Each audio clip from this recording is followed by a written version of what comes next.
کانگریس کے متعلق تو میرے خیالات سن 1924 ہی میں واضح طور پر اس کی مخالف ہو گئے تھے. وہ اس لیے کہ سن 1924 میں جس وقت یہ شدی اور سنگٹن کی تحریکوں نے ہندوؤں مسلمانوں کے درمیان کشمکش پیدا کی اور لڑائیاں شروع ہوئیں اور جگہ جگہ فسادات ہوئے، تو اس زمانے میں مسلمان لیڈروں نے گاندھی جی سے مل کر اور بعد دوسرے ہندو لیڈروں سے مل کر بات کی اور یہ کہا کہ یہ آگ جو بھڑک رہی ہے اس کو روکنے کی صورت صرف ایک ہے، اور وہ یہ کہ جہاں مسلمانوں کی زیادتی ہوگی وہاں مسلمانوں کو ہم کنڈیم کریں گے، اور جہاں ہندوؤں کی زیادتی ہوگی وہاں ہندوؤں کو آپ کنڈیم کریں. اس کے بعد جب کوہاٹ میں فساد ہوا تو گاندھی جی نے بڑے زور شور سے مسلمانوں کو کنڈیم کیا. مسلمانوں کو حالانکہ طے یہ ہوا تھا کہ مسلمان اور جس جگہ ہندوؤں نے زیادتی کی وہاں گاندھی جی بالکل خاموش ہے. اور اس کے بعد سے جو میرے خیالات کانگریس کے متعلق مستقل طور پر بدلے ہیں تو پھر ان میں کبھی کوئی تغیر نہیں آیا. میں سمجھ گیا کہ یہ چیز کچھ اور ہی ہے.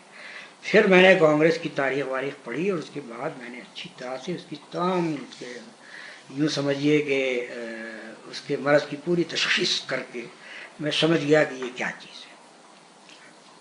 اس کے بارے میں آپ نے کچھ مضامین بھی شائع ہوئی ہے. سیاسی کشمکش حصہ 2 میں آپ دیکھیے، اس میں میں نے کانگریس کو بالکل بے نقاب کر کے رکھ دیا تھا. اس زمانے کے لیڈروں میں یہ عام بات تھی کہ مختلف مواقع پر خط و کتابت بھی کرتے تھے، اور اس خط و کتابت کو سیاسی حل کا چونکہ سلسلہ جاری تھا کہ کس طرح ہو آزادی کے حصول کا مسئلہ، اور ملاقاتیں بھی کرتے تھے. اس کے بعد ایک دوسرے کی ملاقات تبصرہ تاثرات. تو آپ نے ان میں سے ایسے کن ممتاز افراد سے اس عرصے میں مناسب سمجھا میں نے ملاقات کرنا؟ اور میں نے اس کو اس طرح سے کیا کہ جب جماعت اسلامی قائم ہوئی تو اس کے جو سب سے پہلے جنرل سیکرٹری بنائے گئے تھے ان سے میں نے کہا کہ آپ جناح صاحب سے ملیے اور ان کو یہ بتا دیجئے کہ یہ تحریک آپ کے مقابلے میں آپ کے خلاف نہیں ہوتا ہے، بلکہ ایک خاص مقصد ہے اس کا، وہی جو آپ کا ہے. فرق اتنا ہے کہ آپ ملک حاصل کرنا چاہتے ہیں اور ہم اس کو اسلامی ریاست بنانے کے لیے کام کرنا چاہتے ہیں. اس چیز کو انہوں نے سنا. سننے کے بعد انہوں نے اس کو ویلکم کیا. اس کے بعد انہوں نے کہا کہ میں مطمئن ہوں اپنا کام کریں. اس کے بعد مجھے کسی اور سے بات کرنا مناسب نہیں معلوم. جو اصل ذمہ دار آدمی تھا جس کو بتانا ضروری تھا اس کو بتا دیا گیا. اس کو قمر الدین خان نے اپنے ایک مضمون میں بیان بھی کر دیا، تھنکر میں شائع ہوا. مولانا جو دوسرے مسلمان تھے جو کانگریس کے ساتھ تھے، مسلمان رہنما علماء بھی تھے اور بڑی بڑی زبردست شخصیتیں تھیں، ان سے بھی آپ کی بات ہوئی کوئی خط و کتابت، یا آپ نے ان کو قائل کرنے کی کوشش کی؟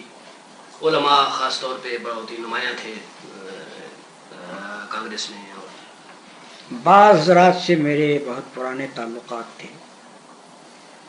ایک زمانے میں جمعیت کا ایڈیٹر رہا ہوں 4 سال تک مسلسل. اس زمانے میں جمعیت علماء ہند سے بالکل گویا میرا قریبی رابطہ تھا. مجھے وہ لوگ اچھی طرح جانتے تھے، میں ان کو اچھی طرح جانتا تھا. لیکن جس وقت میں نے سن 1937 میں اپنے یہ مضامین لکھنے شروع کیے متحدہ قومیت کے خلاف، جی ہاں، متحدہ قومیت کے خلاف اور کانگریس کا ساتھ دینے کے نقصانات اور یہ ساری چیزیں مسلمانوں کے لیے الگ ایک راستہ ہے، تو اس کے بعد وہ حلقے جو مجھے خوب اچھی طرح جانتے تھے انہوں نے اپنے اخبار میں یہ لکھا کہ سر سکندر حیات نے 50,000 روپیہ دے کر اس شخص کو پنجاب میں بلایا. اس کے بعد میں مایوس ہو گیا. میں نے کہا کہ اب ایسی جگہ جا کر بات کرنا ناحاصل ہے. تو اچھا، اس سے ابھی آپ نے فرمایا تھا کہ علامہ اقبال کا تو خیر انتقال اس وقت ہوا جب کہ ابھی آپ نے یہ نہیں کیا، لیکن اس سے پہلے آپ نے اپنے کتابت کوئی علامہ اقبال سے کی یا کوئی ملاقات آپ کی ہوئی؟ بعض حضرات سے میں نے خط و کتابت بھی ہوئی ہے. جماعت بنانے کے وقت میں نے تقریباً 75 علماء کو خطوط لکھے تھے اور ان سے میں نے یہ کہا تھا کہ اصل میں تو یہ کرنے کا کام آپ لوگوں کا تھا، آپ آگے بڑھتے اور ہم آپ کے پیچھے چلتے. اب چونکہ آپ نے توجہ نہیں کی میں نے اس کو شروع کر دیا ہے، لیکن ہرگز یہ مت سمجھیے کہ میں ہی اس کا امیر بن کر بیٹھا رہنا چاہتا ہوں. آپ لوگ اس کام کو ہاتھ میں لیجیے، آپ کی رکاب تھام کر چلنا میرا کام ہے۔ اکثر حضرات نے جواب نہیں دیے، بعض حضرات نے جواب دیے تو وہ کچھ اس طرح کے تھے کہ تم کوئی دعویٰ مہدویت کا کرنے والے ہو، کچھ فلاں چیز ہے، کچھ فلاں چیز ہے۔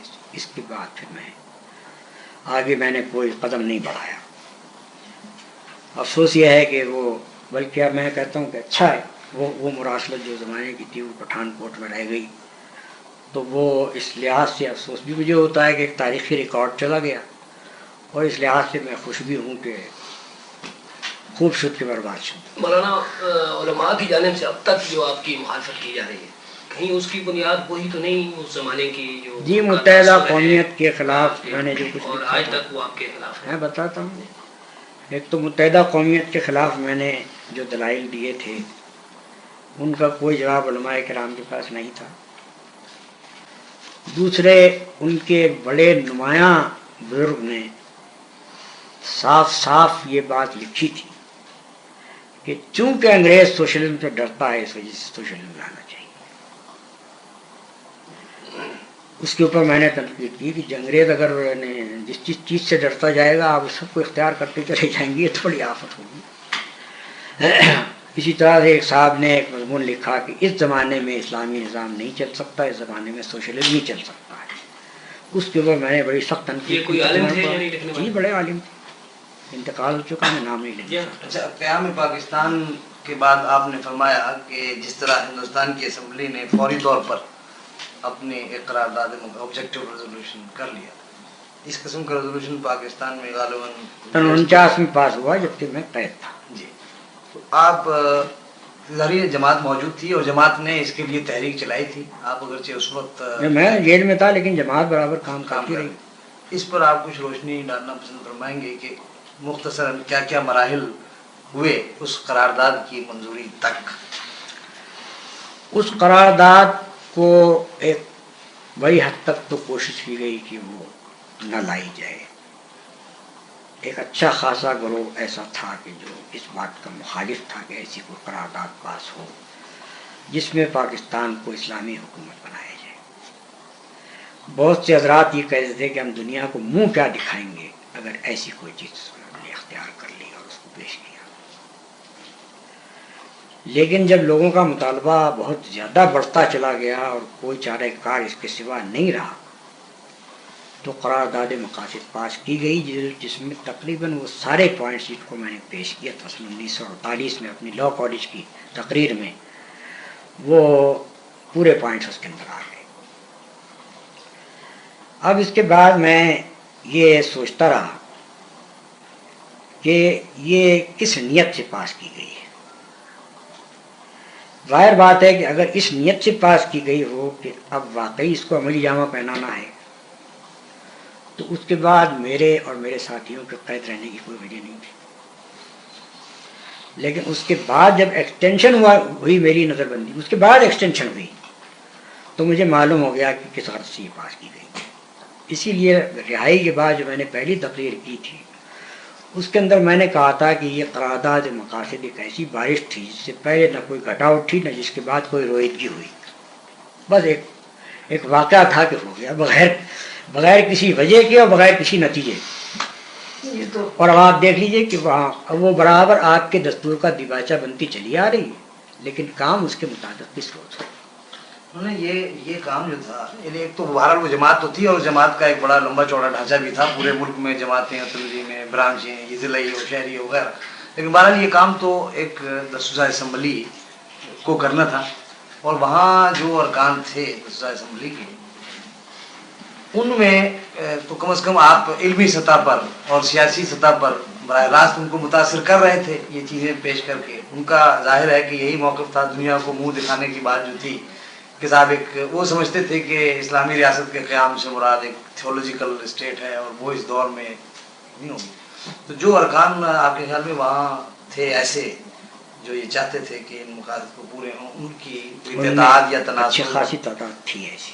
سب سے پہلے تو مولانا شبیر احمد صاحب تھے جو اندر برابر کوشش کرتے رہے۔ اس کے علاوہ عمر حیات صاحب تھے، ڈاکٹر عمر حیات، وہ بھی اس معاملے میں بہت کوشش کر رہے تھے۔ اس کے علاوہ اور متعدد اصحاب ایسے تھے کہ جو دل میں اس بات کے قائل ہو گئے تھے کہ یہ کام کرنا چاہیے. ایک اچھا خاصا با اثر گروہ ایسا تھا کہ جو اس کو آخر وقت تک روکنے کی کوشش کرتا رہا. لیکن جو ریاست کو چلانے کے ذمہ دار تھے انہوں نے یہ محسوس کر لیا تھا کہ مسلمانوں میں اب یہ مطالبہ اتنا زور پکڑ چکا ہے کہ اب اس کو کسی نہ کسی طرح سے مانے بغیر چارہ نہیں، ورنہ معاملات بگڑ جائیں گے.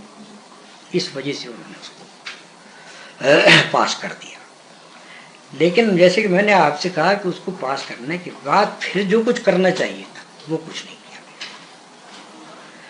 اور میں اس کو بدقسمتی سمجھتا ہوں کہ جس چیز نے پاکستان کو وجود بخشا، بجائے اس کے کہ اس چیز کو تقویت پہنچائی جاتی اس کو کمزور کرنے کی کوشش کی گئی، اور اسی کا نتیجہ ہم نے اس مشرقی پاکستان کی علیحدگی کی شکل میں ہوتا ہے.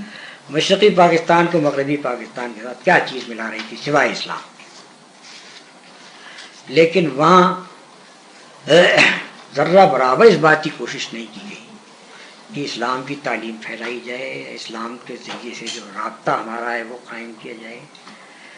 وہاں سے ناچنے اور گانے والوں کے ٹروپ ادھر آئیں، یہ کلچرل ریلیشنز کا ایک ذریعہ تھا، اور یہاں سے بھی اسی طرح کے لوگ وہاں جائیں، یہ گویا ثقافت کا تبادلہ تھا جو دونوں علاقوں میں ہو رہا تھا. اس چیز نے وہاں کے لوگوں کو یہ مطمئن کر دیا کہ یہاں اسلام نہیں آنا ہے.